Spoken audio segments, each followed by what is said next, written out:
नहमदुहु व नसल्ली अला रसूलिहिल करीम अम्मा बाद।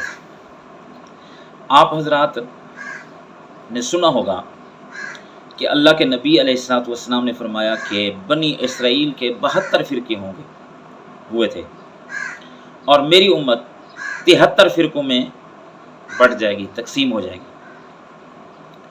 हर फ़िरका कहेगा मैं सच्चा हूँ, मैं ठीक हूँ, मैं सही चल रहा हूँ। अल्लाह के नबी अलैहिस्सलाम फरमाया 73 फ़िरकों में मेरी उम्मत बढ़ जाएगी, उनमें से कुल्लुहुम फिन्नार, सब के सब जहन्नम में जाएंगे, इल्ला वाहिदत, सिर्फ एक फ़िरका, एक जमात वो जन्नत में जाएगी।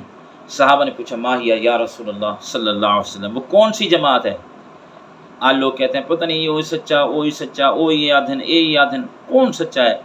तो अल्लाह के नबी अलैहि सलाम ने फरमाया मा अना अलैहि व अस्हाबी, जिस पर मैं और मेरे सहाबा हैं, ये जमात जन्नत में जाएगी। बाकी सब, चाहे उनका टाइटल कितना ही खूबसूरत हो क्यों ना हो, चाहे वो इश्क़ मुस्तफ़ा का टाइटल हो या हुब्बे अहले बैत का टाइटल हो या किसी चीज़ का भी टाइटल खूबसूरत लगाया है, लेकिन जो कुरान और सुन्नत को छोड़ गए और फरमाया मा अना अलैहि व अस्हाबी, इसी को कहते हैं अहले सुन्नत वल जमात। मा अना अलैहि, मेरी सुन्नत पे कायम होगा, वल जमात, और मेरे सहाबा के तरीके पे। यहाँ सारे सहाबा का जिक्र किया, किसी एक दो का नहीं, सब सहाबा का अल्लाह के नबी अलैहि सलाम ने जिक्र किया। तो अगर बात करनी है तो अल्लाह के नबी अलैहि सलाम से करें कि अब अपने सहाबा के बारे में क्या फरमा रहे हैं। नबी अलैहि सलाम ये फ़तवा दे रहे हैं कि मेरे सहाबा वो हक़ पर हैं और जो इनके तरीक़ों पर होगा वो दुनिया आखिरत में कामयाब होगा। एक किताब का नाम आपने बार बार सुना होगा, खिलाफत व मलूकियत। माज़ी करीब के बहुत बड़े आलिम, जमात इस्लामी से तल्लुक़ रखने वाले मौलाना मौदूदी रहमतुल्लाह अलैह। देखिए, इल्मी इख्तिलाफ़ अपनी जगह पे रखना है, अदब अपनी जगह पे रखना है, इल्मी इख्तिलाफ़ है उसको अपनी जगह पे रखें। उनकी किताब खिलाफत व मलूकियत, तारीख़ के हवालों से बहुत सारी बातें, ख़ासकर हज़रत उस्मान रज़ी अल्लाह तआला अन्हु, हज़रत मुआविया रज़ी अल्लाह तआला अन्हु, मुग़ीरा बिन शोबा रज़ी अल्लाह तआला अन्हु और बहुत सारे सहाबा किराम के जो है वो तारीख़ तबरी से, तारीख़ खल्दून से और बहुत बड़ी तारीख़ों से बातें जमा करके की गई हैं। और जो है उनके बारे में अक्सर जो आज के लोग हैं वो उसके बारे में कई बातें करते हैं कि ये देखें जी, ये सुन्नी आलिम है, अहले सुन्नत से ताल्लुक़ रखने वाले हैं, सहाबा पे इन्होंने भी एतराज़ किए हैं। तो मैं ये कहना चाहता हूँ कि आइए उस किताब के बारे में अल्लामा जनाब मोहतरम अतावला बंदियालवी साहब उस किताब के बारे में क्या कहते हैं, आइए आपको सुनवाते हैं। हमारे उलमा ने हज़रत सैयदना अबू बकर रज़ी अल्लाह तआला अन्हु और हज़रत सैयदना उमर रज़ी अल्लाह तआला अन्हु के मुताल्लिक़ बहुत लिखा है। उनकी अज़मतों का, सीरत का बहुत तज़किरा किया गया है। उस निस्बत से हज़रत उस्मान रज़ी अल्लाह तआला अन्हु का तज़किरा नहीं किया गया। उस तादाद में उनकी सीरत पर किताबें नहीं मिलती। कुछ मुअर्रिख़ीन ने उन्हें उन्हीं इल्ज़ामात की वजह से बदनाम किया जो इल्ज़ामात उनके कातलों ने उन पे लगाए थे कि ये कुंबा परवर हैं, मुख्तलिफ़ सूबों के गवर्नर बनु उमैया के बना दिए, बैतुल माल में से अपने रिश्तेदारों को नवाजते रहते हैं। मुअर्रिख़ीन ने भी बग़ैर सोचे समझे उन इल्ज़ामात को नकल की। माज़ी करीब के एक बड़े आलिम हैं हमारे मुल्क के, एक जमात के सरबराह रहे, उन्होंने खिलाफत व मलूकियत के उन्वान पर एक किताब लिखी और बदकिस्मती से उन्हीं इल्ज़ामात को दोहराया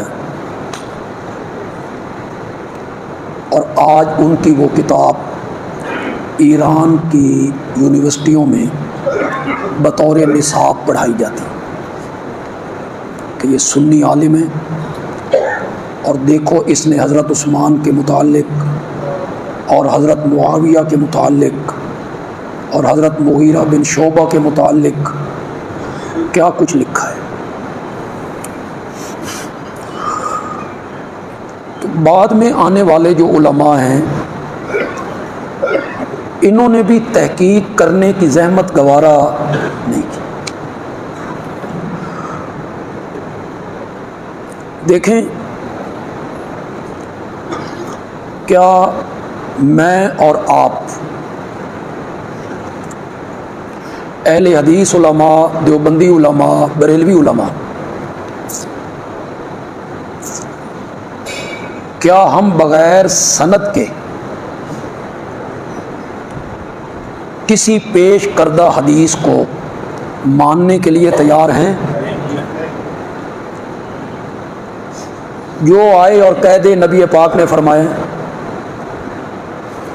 और हम कहें हाँ जी फ़लाँ आलिम ने लिखा है कि ये नबी पाक का इरशाद है। मसलन मैं मिसाल दे रहा हूँ, इब्ने हजर ने लिखा है,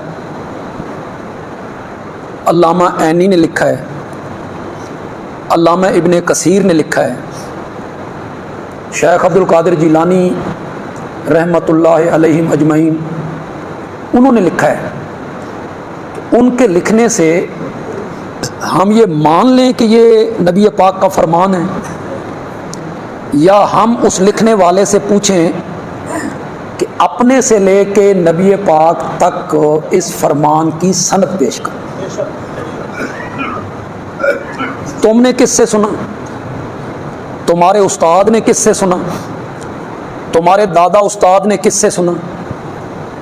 इसकी सनद पेश कर। फिर अल्लाह उन उलमा पे अपनी रहमतें नाजिल फरमाए, उनकी कब्रों को अल्लाह नूर से भर दे, जिन्होंने अस्माए रिजाल पे काम किया। अस्माए रिजाल का मतलब ये है कि एक एक रावी का डेटा इकट्ठा किया है, और वो हज़ारों की तादाद में। ये कौन था, कब पैदा हुआ, हाफ़ज़ा इसका कैसा था, मुआमलात में कैसा था, जिससे हदीस नकल कर रहा है उससे इसकी मुलाकात भी साबित है या नहीं। उन्होंने ये मेहनत की और वो किताबें मुरत्तब कर दी अस्माए रिजाल की। उसमें आप किसी रावी को ढूंढना चाहें, अलिफ से नाम शुरू होता है तो अलिफ वाली पट्टी खोल लें, बे से शुरू होता है तो बे वाली खोल लें, तो आप उस रावी का नाम देखेंगे, उसका डेटा वहाँ मौजूद हो। उन्होंने मेहनत की। ऐसे नहीं है कि जो उठे और वो कहे कालन नबीयो सल्लल्लाहु अलैहि वसल्लम, ना, उसकी सनद देखी जाएगी, ये कैसा आदमी था। इसकी मैं एक मिसाल आपको देता हूँ। मैं यहाँ कहता हूँ कि मैंने मौलाना हुसैन अहमद मदनी रहमतुल्लाह अलैह से सुना, या मैं कहता हूँ कि मैंने मौलाना हुसैन अली वहाँ बचरवी रहमतुल्लाह अलैह से ये बात सुनी, तो मुझसे आप पूछेंगे कि उनका तो इंतकाल 1944 में हो गया है, तू उस वेले जमिया नहीं साएं, तूने कैसे सुना? तो मैं ये क्यों कहता हूं कि मैंने मौलाना हुसैन अली से सुना? दरमियान वाला रावी मैं गिरा रहा हूं, वो मैं क्यों गिरा रहा हूं? वो थोड़ा सा कमज़ोर है तो मैं उसको गिरा देता हूं, डायरेक्ट हो जाता हूं दादा उस्ताद के पास। अस्माए रिजाल के उलमा मुझे इस तरह आगे बढ़ने नहीं देते। उन्होंने देखा है कि ये कब पैदा हुआ है, वो कब फौत हुआ है। फिर मुझसे पूछा जाएगा कि हज़रत मौलाना हुसैन अहमद मदनी रहमतुल्लाह अलैह तो देवबंद में रहते थे, तू कभी देवबंद गया? तो तू जब देवबंद गया ही कभी नहीं, तो तूने उनसे कैसे सुन लिया?